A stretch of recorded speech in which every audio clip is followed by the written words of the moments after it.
Hello, everyone. It's Romania Black, and we are on episode 11 of Modazushi Season 3. We are on the penultimate episode of the series. It's weird because I'm really sad that the Donghua is ending. I'm very, very sad that there's only 2 episodes left because I want it to keep going. I want it to keep being animated forever, and I know that's not possible. But on the other hand, I'm not incredibly sad. I feel okay because I still have the novel and the audio drama to read and listen to. So it's not the end of Modazushi, it's just the end of this one adaptation. And I still have the Untamed to watch as well. So I don't feel sad. I mean, we're not doing a live stream for a while until we get done with those parts. So I feel like I am sad this one section, this one adaptation is close to ending, but I'm not sad because I have so much still left to watch. So it's an odd feeling. It's a very odd feeling, but I have some peach wine. Peach seemed appropriate. It's really good. So it seemed appropriate for our boys, right? So last episode, holy cow, it was like exposition central and getting to know basically what's been going on of how Sushi and Yao have been working together, and basically how Yao's been using Sushi and his resentment to kind of get everything started. The one thing we don't have entirely cemented is who was the person smiling the night that Yanli died. I'm assuming that it's Sushi. I'm assuming that it's Sushi that it was, or Yang. One of the two, but Yang, I don't know. I'm assuming it's Yang or Sushi that was attacking at that time and caused the demonic cultivation stuff to happen. I'm assuming it might have been Yang, because I don't think Sushi can use demonic cultivation. But this corpse has been activated. I'm assuming it's Yao's mom, and stuff's about to go down. It's the penultimate episode, so you know that things are gonna get crazy, and that the action is gonna. It's all. I figure the episode 12 is gonna be the aftermath and gonna be everything like winding down and Wushin and Wanji being together. Or that's what I want. But I'm so glad that Ling learned the truth, even though it was painful. I'm so glad that Chang confronted Yao. That's still probably one of my favorite moments of Chang. I'm so glad that our boys, the gang's all here, and the question is Huiseng gonna get revenge on Yao or not? Because I am fully intending Huiseng gonna try to get revenge on him for killing his brother and orchestrating all of this. But man, Yao is a complicated character. Such a complicated character. And basically Daddy Jin sucks. And that's what we got out of this episode. But oh buddy, crazy stuff. So I'm so excited. I've waited all day to watch this episode. I woke up this morning and I had stuff to do, so I didn't get a chance to watch it this morning, but this evening I'm like, nah, I'm gonna watch it. So I'm so excited, y'all. I was supposed to be gone this week and it got rescheduled, and so I was like, yay, I actually get to be home and watch this on time when it comes out. Exciting. So I hope y'all enjoy this reaction. I can't believe we have this episode, one more to go. Oh my gosh, it's kind of crazy, but again, I'm okay. We still have the audio drama and the novel to look forward to. So with that being said, let's dive in, shall we? And we are going to start episode 11 of the Donghua Modazushi here in 5, 4, 3, 2, 1. Let's go.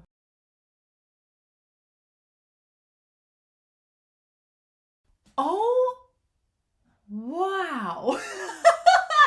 I'm so curious now. I honestly thought that going into this episode, we would get resolution. I thought we would get resolution to Yao and the whole thing with him, which we did. But I thought that they were going to save, because I remember in one of the trailers, they showed them on the boat going to Lotus Pier. And I was like, okay, well, maybe as the season has progressed, I've been like, okay, they kept talking about going back to Gusu. And way back in season 1, Wushin talked about taking Wanji to the Lotus Pier. And then obviously when the Lotus Pier burnt down, they couldn't do that anymore. So I thought when I saw that moment in the trailer, in the back of my head, I was going, oh, okay, so Wushin's going to get to take him back there. That's going to be like coming full circle. And we get that, and they're there, but then they leave. So I'm like, where are they going to? They don't want to stick around for the gossip. Where are they heading to? And poor Chang just standing there like a third wheel. Just watching. He's like, gee, I'd like to bond with you, brother, now that everything's said and done, but you're off with your husband, so guess I'll just stand here. I feel bad for Chang, man, especially this episode. But I feel like everything from the trailers that I've seen has happened, except for that big banquet at the very end where they're in the big elaborate hall and there's like all the food, like there's the temple or something that they're at. That's the only shot we haven't seen yet. So I'm assuming that we're going to at least get that in episode 12. But that was like a 30-second scene. So what are we doing for the other 20 so minutes? I'm like, show, you did some Donghua censorship maneuvering in this episode. I'm like, what all have you got planned for the last one? Because I'm hoping it's some Wangshin goodness. We've gotten it all throughout the season, so I can't complain. But I'm like, what all are you pulling out for the last episode? Because everything seems to be wrapping up with this one. Man, Hui Sang, an even better actor than Yao. Oh, and here's the frustrating part. They had to tie it all up together in this nice, neat little bundle. But I just know, I've had this feeling the entire season, and I've said it every reaction I've done for this season. There's just so much that is left unsaid and is expanded upon in the novel and the audio drama. And that's what I'm so excited for, is to see this all spread out and come together differently. And in where I'm at in the audio drama and the novel, we haven't even gotten to some of the flashback stuff from season 1. The order has all been rearranged. And I like the order the Donghua did. As confusing as it was at first, I like how it ended up being, because it's a nice callback throughout the seasons. Everything feels like it calls back to something, and it's important. But I really want to see how the novel and audio drama handle the flashbacks and everything in the past and all of that. But yeah, Hui Sang. Hui Sang's the one that gave Mo Jianyu the sacrificial ritual somehow. He's the one that orchestrated the arm, which is funny. He's the one that orchestrated the arm and everything. We're going to have to go back to this episode because there's a couple things I want to clarify. But, man. Yeah, Jishin. Felt bad for Jishin. So bad. Because, oh man, right down to the very end, Yao just couldn't help his true nature, and Hui Sang revealed himself, and Jishin was caught up right in the middle of all of it. Damn. That's so rough. I feel for Jishin, because Jishin just loved Yao, and in the end, he's the one that kills him. Man, I'm curious to know how the novel does this, because I have a strange feeling it handles it differently. I just have that feeling. Don't spoil me. I want to get to the novel. Don't spoil me, because I want to get to it and see what happens. But I have a feeling it's going to be handled differently, which is exciting, because I'm all about the source material, and so I'm curious to see how they end up doing that. But yeah, so Hidden Blade. And the Hidden Blade being, I'm assuming, it's funny because the Hidden Blade is Hui Sang's, right? Hui Sang, the man that doesn't use a sword or a saber because he's afraid of getting the saber spirit. So he had, and it all makes sense because Hui Sang doesn't want to handle a sword because he doesn't want the saber spirit taking over him and for him to end up the same as his brother. I thought that the Mingzhu was going to kill him. I thought the zombie of Mingzhu was going to kill Yao. And that seemed like it would have been poetic justice, but the Hidden Blade is Hui Sang using Jishin to kill him. And that's almost as cruel, because it's like, how Jishin feels about him, and making him be the one to kill him. It'd be like, what if Wan Ji had killed Wuxin? That would have been devastating. So I can't imagine. And that very end there where Jishin had his fist clenched, like he was so mad. It's like, for Jishin, the man that's been so calm, cool, and collected this entire series, for him to get frustrated and clench his fist at the very end just shows how much he cared about Yao and what he cared about. But man, the voice acting in this episode was really good. Especially Yao's voice actor deserves all the accolades. Like, for him to play a character as complicated as Yao, and to pull off when he was telling Jishin, he's like, I've killed my father, my brother, my son, my sister, everything. And he's like, but I've never harmed you. I was like, that voice acting was so stellar. I was like, oh my God. So this whole thing was a big old mess. A big old mess. And I feel like the novel is going to expand upon it and maybe change some things. For the Donghua, it makes sense that it ends the way that it does, and it makes sense that things go down the way it does, because you've got to encapsulate all this action stuff in one episode. I don't know why. I don't know what story we have left. I'm so curious to see what happens in the finale. What is there left to tell? I'm curious to know the epilogue, but they said the tiger amulet was missing now. So where'd that go? Who has that? Is it going to be one of those things where they leave off and it's like Hwee Sang has the tiger amulet and you're like, da da da, and then we just have to assume that the story goes on? So, man, but Yao's eyes are so big and his voice is altered and distorted, and it's him using that demonic cultivation and like distorts his voice and makes his eyes bigger. Like it makes him so creepy. But him saying like, what if I summoned all these highly powered corpses to kill you all and used like this giant array? What will happen to the cultivation world? Like he's just like, I'll just destroy everything, you know? And poor Jishin. And Jishin's like, you lied again. And then he says to him, I had no choice but to do this. And the way like it pans around and does like slow motion around him, oh my gosh. And of course Chang's like, screw you, had no choice. Forget that. And then he like just whacks him away. Oh, I feel so bad for Chang because he gets like just attacking him. You haven't recovered your spiritual power yet. You shouldn't force yourself. And that tornado, the animation on the tornado was really well done. But I don't know. It said that, I'm so curious, because it said Chang hadn't recovered his spiritual power yet. But he can use Zidian, so I'm not sure. And if you notice, Hwee Sang stays near Jishin this entire time, like as close as he can to him.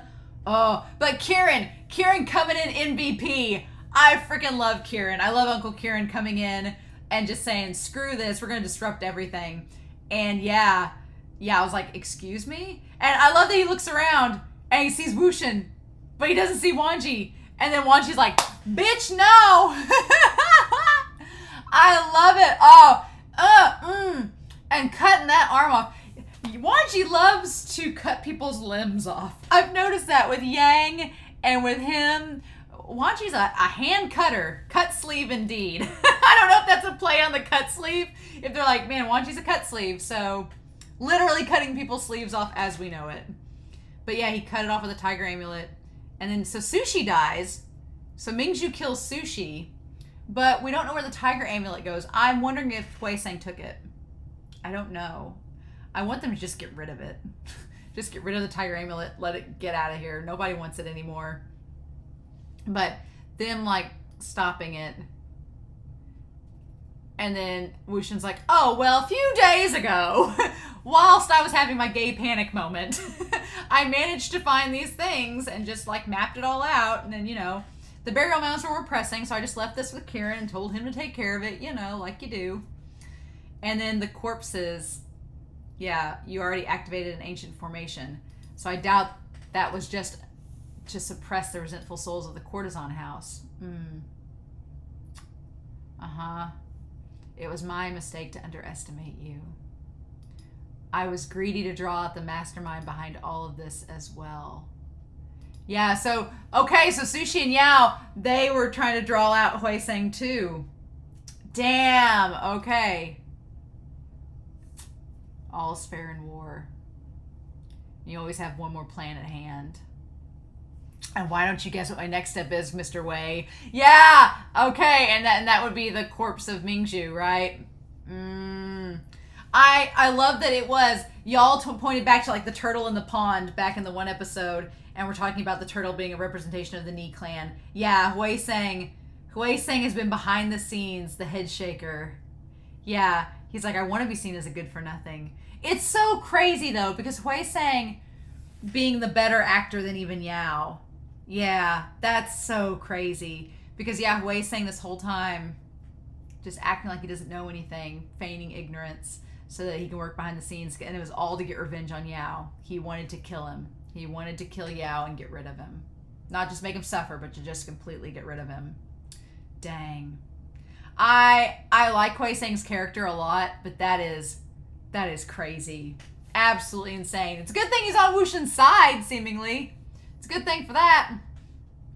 I like that at the end of this episode, Wushin doesn't really even care what is happening in politics. He just wants to go take Wanji off by himself and have his way with him. I wish they'd show us that in the Donghua, but they're not. That's what the audio drama is for, right? But yeah, okay. And our baby zombie Ning, he's been put through the ringer in this episode. I felt so bad for Ning.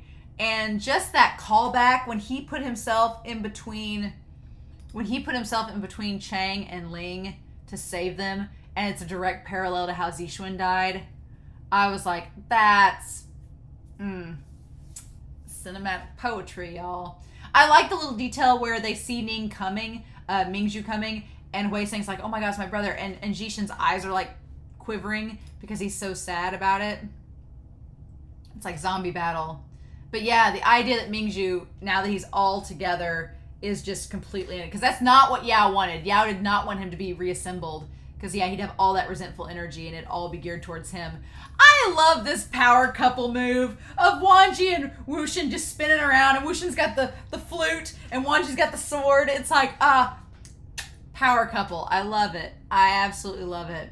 And they try so hard. And I like that Wuxin's little reed flute broke. But then Chang gave him nostalgia. Gave him the old flute. I'm like, that was Chang that did it. It's like, damn.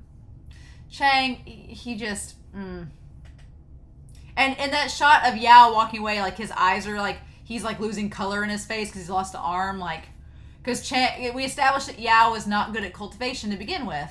So... And yeah, and it all comes back to Hui Seng being interested in the demonic arts because Hui Seng wasn't good with cultivation either. It all comes back around, and I think that's so interesting. And I'll give this for Sushi. Sushi tried to protect him till the very end. I'll give Sushi that. As awful as Sushi is as a character, he at least till the very end tried to protect Yao. It's like, man, the one time you tried to do something noble and decent for another person, and it ends up getting you killed. And he just looks over to him. And then, but yeah, then you see the flashback of Sung Minshan. And it's Yao with his short hair offering him a hand. And he was just played like it was. Damn! And just evaporated him. Oh my god. And I like that Zixuan's trying to protect both of them. And, it's crazy. And then, yeah, Wuxin saying it's not just that. Mingzhu doesn't even know who he is right now. He's just so consumed with everything going on that he can't process anything. And then, man, yeah, once his head's been reattached, it's like all the resentful energy is just too much. This episode, the animation was so crazy, and all the action and everything, I loved it. And then Wanji and Wuxin being like, let's do this. I like that Wanji sheathes the sword and whips out the zither, and it's like, oh my god, are you kidding? Like, could you be cooler? And then Zixuan tries to help with his flute too, but it's just Zixuan's weakened, and he's not in good shape, and it's just not working like it should. He's lost too much spiritual power too. He's kind of like in the same boat as Chang. And then, oh my gosh. So, and then, yeah, it's just becoming all this resentful energy. It's just too much. It's not even like black and red. It's just black. And I love that Chang goes to protect baby Ling. It's like, oh. And then Mingzhu, he goes after Yao, and he's just going after anybody that moves. And yeah, I love that Chang gets in front of Ling and gets the sword out like he's going to protect Ling. It's like, oh, Chang, honey. He tries so hard. And then Ning steps in. And Ning steps in to save them. Our cinnamon roll, like, coming full circle. Dude, I love it. And then I like that Chang even crouches down with Ning. It's like, oh, Chang, like, trying to see if he's okay. And then that's when Wuxin's like, okay, let's get this under control. We need to do this now. But yeah. Oh, man.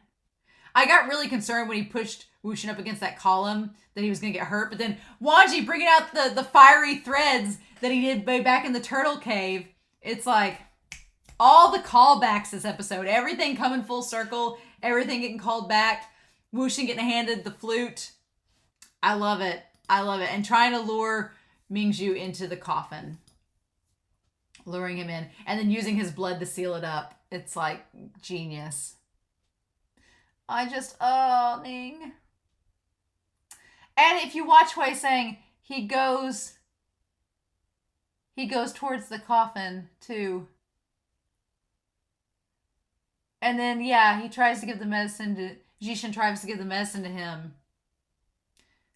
And then Hui Sang, of course, is like, why did this happen? And of course, he looks to Yao. And man, what a setup. What a setup by Hui Sang too. What acting, because Hui Sang, he acted like he was hurt so that Jishin would give him the medicine instead of immediately giving it to Yao.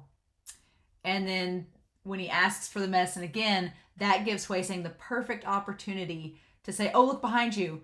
And then, because I don't think Yao did anything. I don't think he did. I think that was all Hui Sang trying to find the right moment and wait till the right time for it to all go down. And Jishin for him to tell. And I love that when Jishin crouches down, Yao like grabs his arm and looks away like he's ashamed. Like after everything Yao has done, he's still ashamed. He can't look Jishin in the eye because he knows that Jishin trusted him and believed in him completely. Like he like Kinsu was one of the only ones that believed in him. Oh man. He's like, you hurt him. Don't do anything else. And he rips off his own sleeve. Jishin rips off his sleeve to help him. It's like, oh my God, no. Oh, it's just so tragic. He's like, I won't go easy on you if you try anything else. I will take your life. And Yao is just like, thanks. Like, he's not going to do anything. And then that's when he says, give me the medicine.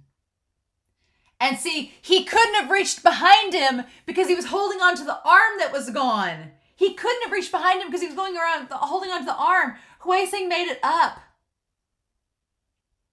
And in that moment, he like, there's a little glance that Hui Sang, he looks at Yao and he's like, Hui Sang's smart. And he's like, this is my moment. He's like, I'll get him killed now. And then he said, brothers, Jishin, watch out. And then that's when he stabs him. And yeah. And him looking down. And then that's it. Because he said, I told you. If you do anything else. And Jishin looks so sad, saying, I won't spare you. And Yao's like, yeah, I heard you, but you did say that, but I didn't do anything.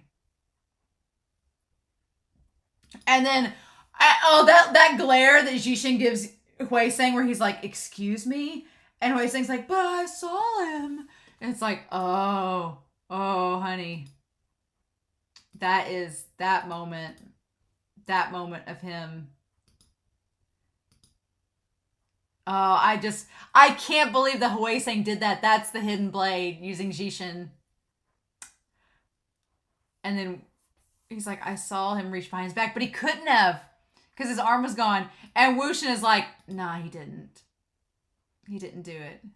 What a head shaker indeed. Yeah, this voice acting from Yao in this scene, he's like, Hui Sang, not bad indeed. You hid yourself so well for all these years that even I didn't notice. Yeah.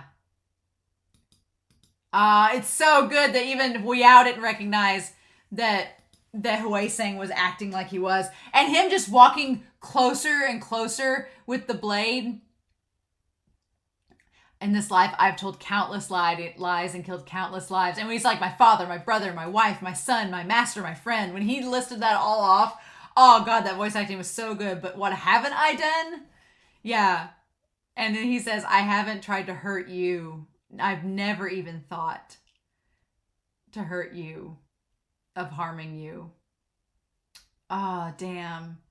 But here's the thing. Till the bitter end, Yao was getting closer and closer to him. So he get closer and closer to that coffin and spat the blood onto Mingxu, onto Wushin's lure, trap, and everything so that he could break the seal. It was all, even till the very end, Yao was trying to get to where he could do something to help him.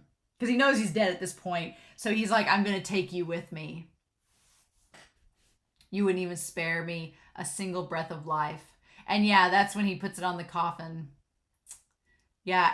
And so Wushin tells Jishin to get away from him. And I love that in that moment, like, all the hair tie and stuff goes back, and it's just Yao with his hair flowing. He kind of looks like Ning, like a zombie in that moment. Like it's just all there. And it's releasing the resentful energy that's Mingzhu. And like the tornado with the hand and everything. And I'm sorry, but I just now noticed Chang is protecting Ling. And Ning is down there. But Wanji is like protecting Wushen with his body. It's like, oh my god, yes please. And yeah, the hand and stuff reaching down over them. He says, my dear friend, die with me. And in that moment, God, he looks like Daddy Jin. And in that moment, Jishin's like, no, I'm not dying with you. Because he sees him like for who he really is. And he lets him go. And it's almost like in that moment he realizes that, yeah, no, that trust is broken. And he pushes him away. And he pushes him away. The one time that Yao does something for someone else, he pushed Jishin away. Because he could have kept a hold of him. Because in that moment, oh man. Because in that moment, Jishin dropping the robes of Yao's, he was just accepting it. He's like, fine, I'll just die with you. That's really what he was doing. He didn't try to get away. He was just going to die with him. He's like, fine. I didn't mean to kill you, so I'll die with you. Oh my gosh. And then in that one moment, the one time that Yao thinks of someone else, like puts them before his own self, he pushes him away. Because he could have made him die with him, but he doesn't. And then him telling Mingzhu, do you think I'm afraid of you? Who do you think I am? And Wanji pushes over the stone statue. But now, does he push over the stone statue, it looks like, to kill Yao? To land on him? Maybe?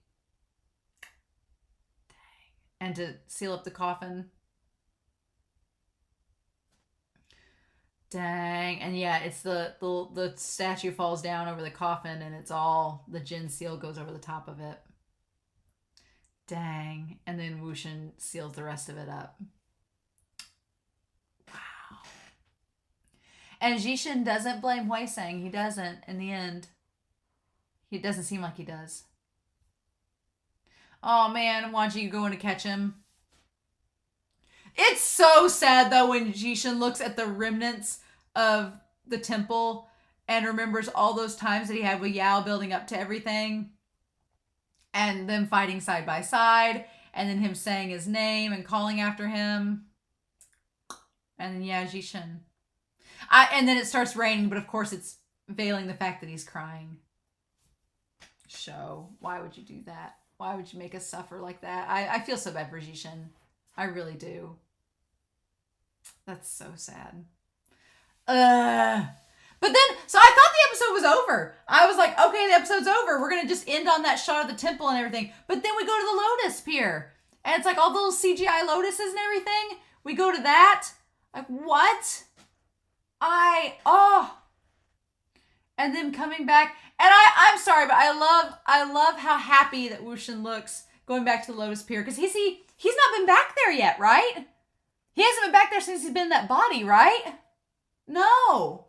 Because back in season 1, season 2, he's been either in Gusu or traveling along with Wanji to find out everything, but he's not been back to Lotus Pier. This is his first time back. And him just like traveling along the edge in the boat. Oh. Lotus Cove, Young Ming. And then of course they come to the dock and there's Chang and Baby Ling. And I like how Chang, you can tell Chang's so awkward because Chang, this is the sad part about it. Chang wants to acknowledge that Wushen is his brother again. He wants to acknowledge that they're back together as brothers. There could be the twin heroes of the Lotus Pier again. But it's like Wanji's there.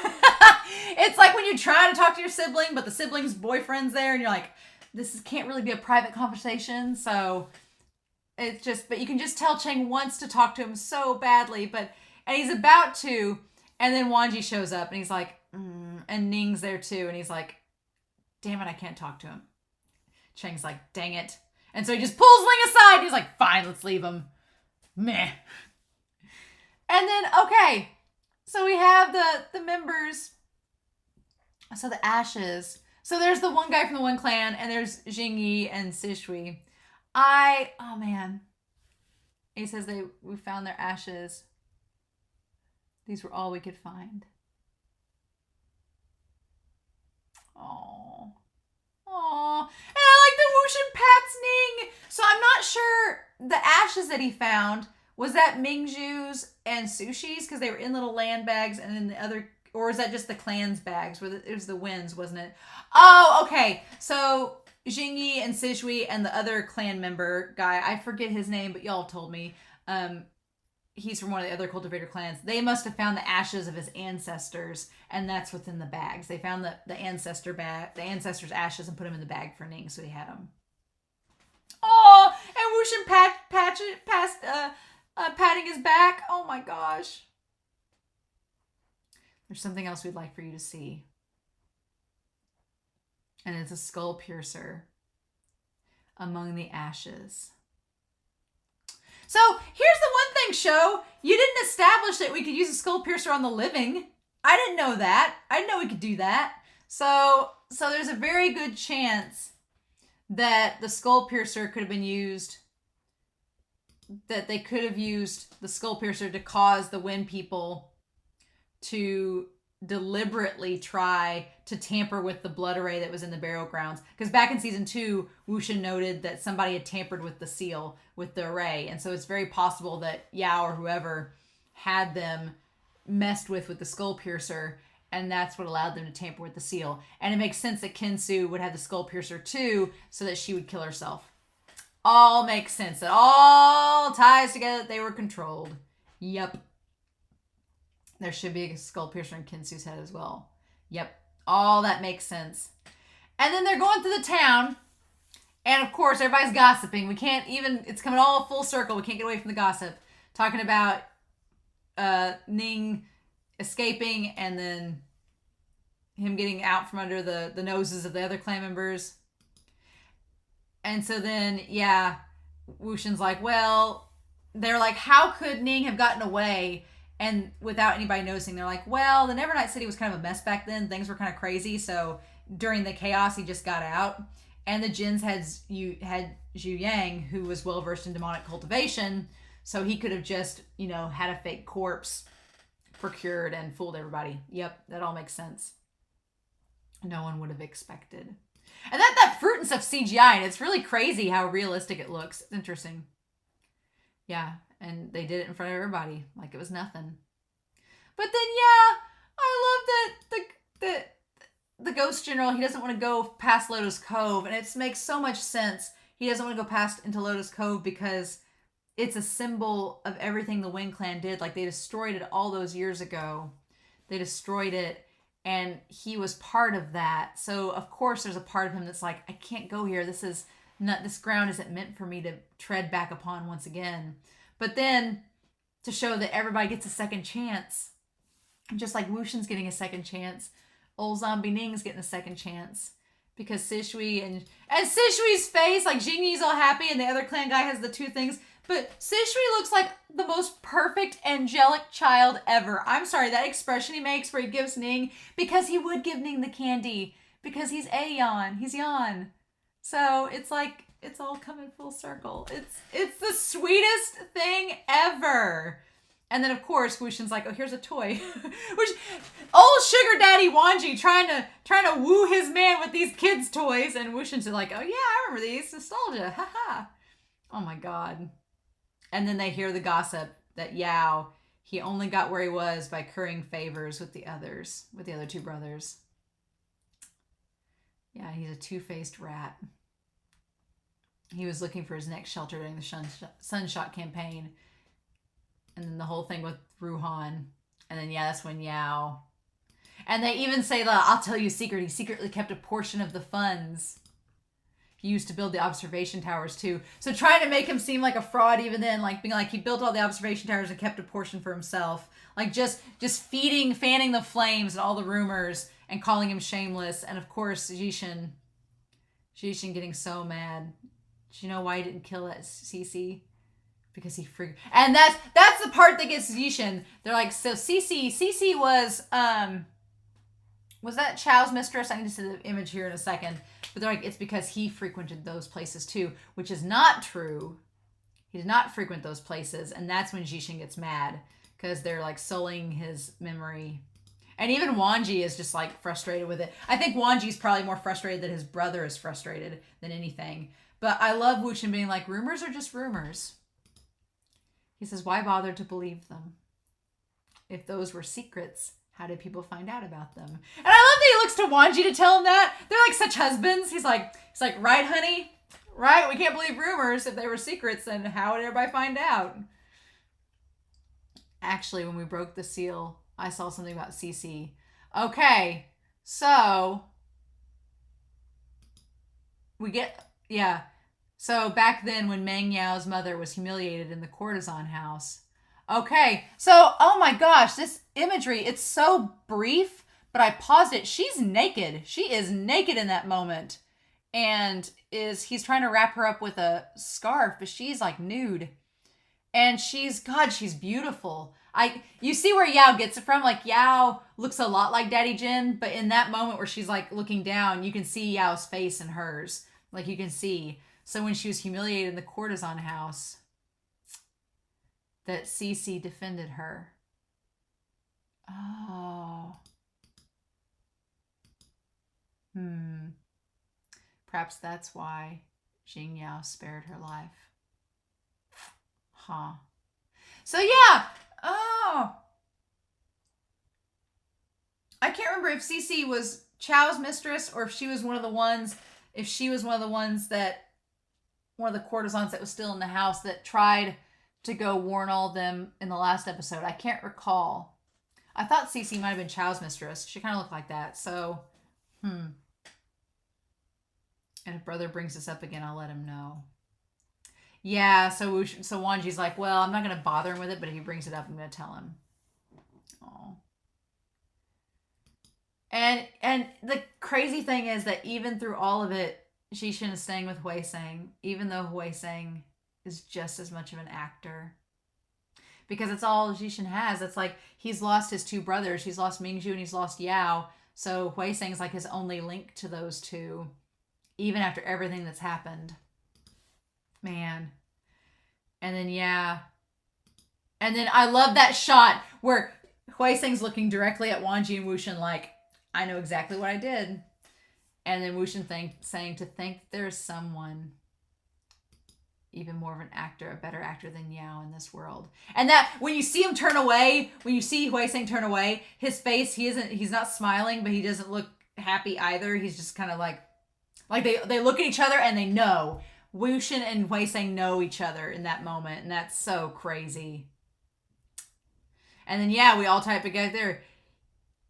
He used the sacrificial ritual to bring me back and used the demonic arm to lure us into his plans. Man.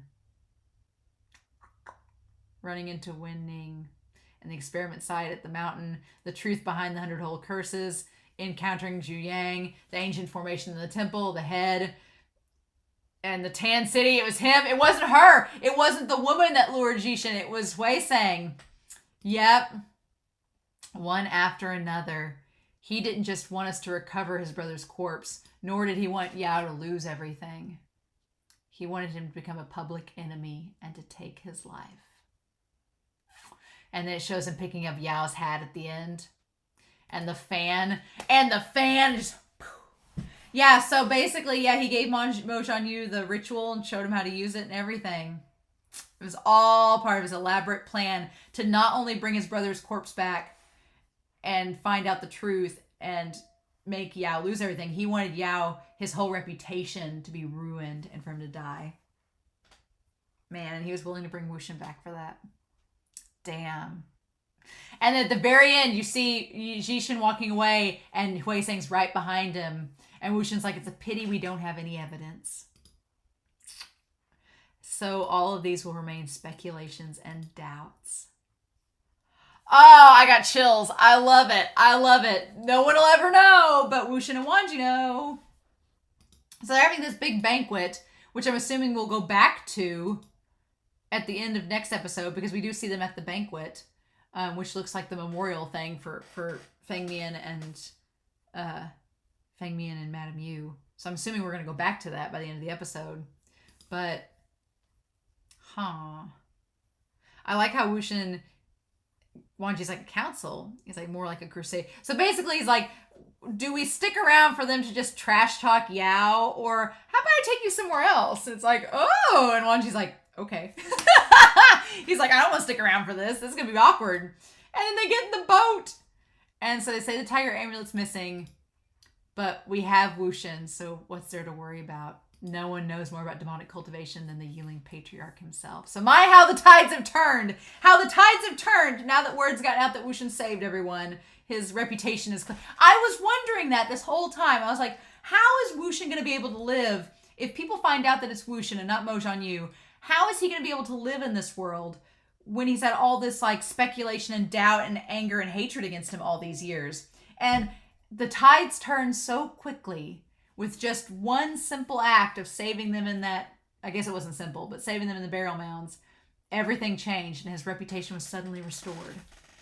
And then and then Chang, a rare talent indeed. He was gifted in cultivation, and he even created the demonic cultivation. And then there's Chang amongst the reeds, just watching them go away. If he hadn't left young Ming for those winds, the Lotus Cove would have long been a force to be reckoned with by now. So that's the thing. And then we get that shot of that little bell, the clarity bell at the end. So that's the funny thing too, is they note, they're like, if Wushin hadn't left to go save the winds, then it's tying back to Chang looking kind of mournful there, watching him float away. Because it's like, if Wushin had stayed, they would have been the twin heroes. So I'm curious.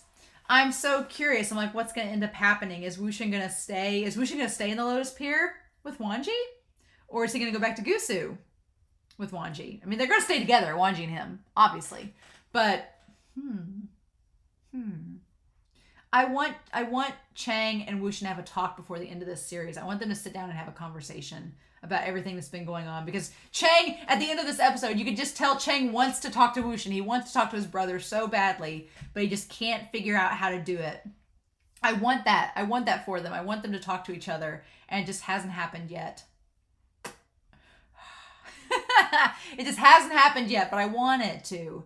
And then I want to know where Wushin and Wanji are going, where they're headed off to. Where are they going to head off to? They were there at the Lotus Pier. Where are they going to sneak off to make out for a while before coming back to the banquet? Let them all gossip. And I'm so curious now, because everything I thought was going to get wrapped up has been wrapped up. And it seems like the whole story's wrapped up, but we still have one more episode. So what the heck, show? What are we doing? I want a conversation with Chang and Wushin. Censors be damned. I want some Wangshin moments, even if it's just them staring at each other. I want it. And then I want to know where Wushin's going to end up with Wanji now that they can be together and it's okay. So, not much to ask for a final episode, right? I don't think so. I don't think that's much to ask, but I'm so curious, y'all. I don't know how we're going to end this, but I'm really curious.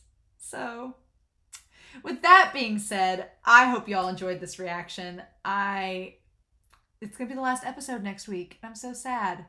But at the same time, I'm excited because I want to get back into the audio drama. And so there's that.